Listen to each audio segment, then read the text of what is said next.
เป็นช่างคนโอเคให้เบิ่งขอบนกเขาเด้อขอบนกขอบพันทั่วเหลือง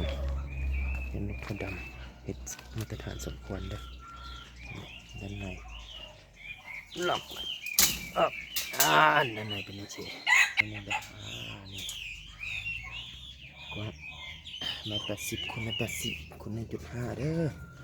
งานนี้แต่ละห้อง4 ห้องเด้อนี่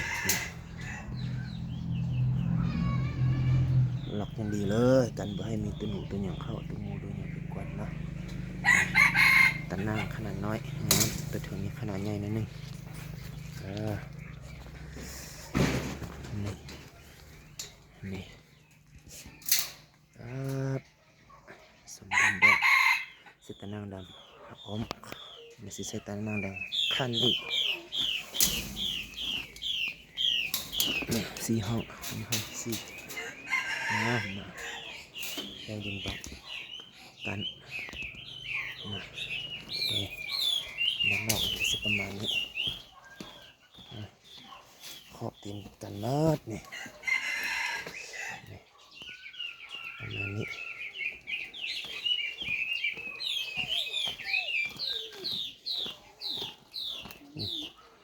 หลังคา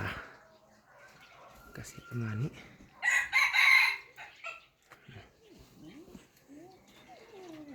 ขอบกันกว้างดีตีนนี่มาประมาณนี้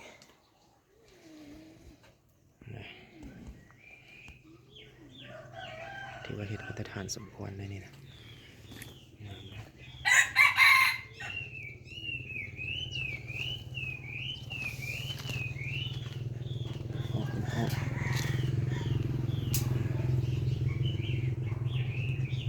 สิกล้ามแต่นั่งดำแถวนี้เด้อคือเป็นตัวฟางนี่เลยปั๊บกันดีๆบ่ให้มีหนูมีอย่างเข้าไปกวนมันที่สมาธิให้ลูกให้อย่างได้เด้อ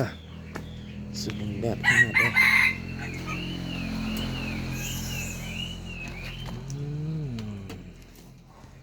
ปั๊บงาม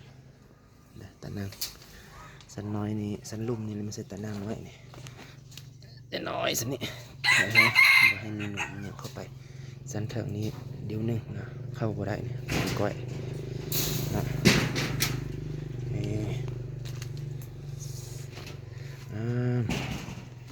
สำเร็จแล้วสิท้ายให้อีกบัดหนึ่งเด้อติดตามไป PE ที่2เด้อ